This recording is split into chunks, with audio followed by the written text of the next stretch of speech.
तुम्ही देखील हेडफोन घालून गाडी चालवताय तर सावधान, कारण आता हेडफोन घालून वाहन चालवणाऱ्यांवर थेट कारवाई होणार आहे. परिवहन मंत्री प्रताप सरनाईक याबाबत लवकरच निर्णय घेणार असल्याची माहिती आहे.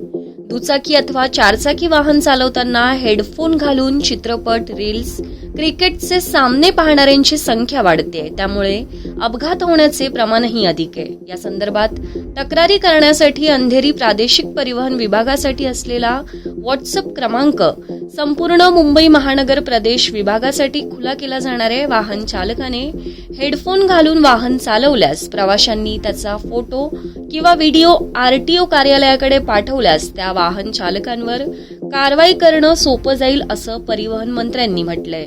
मुंबई पुणे महामार्गावर एसटीच्या शिवनेरी बसचा चालक गाडी चालवताना क्रिकेटचा सामना पाहण्यात दंग होता. बसमधील एका प्रवाशाने त्याचा व्हिडिओ शूट करून तो थेट मंत्री प्रताप सरनाईकांना पाठवला. सरनाईक यांनी एसटी महामंडळाला तात्काळ आदेश देऊन त्या चालकाला निलंबित करण्याचे आदेश दिले आणि तात्काळ अशा चालकांविरोधात कारवाईचे आदेश त्यांनी दिलेत.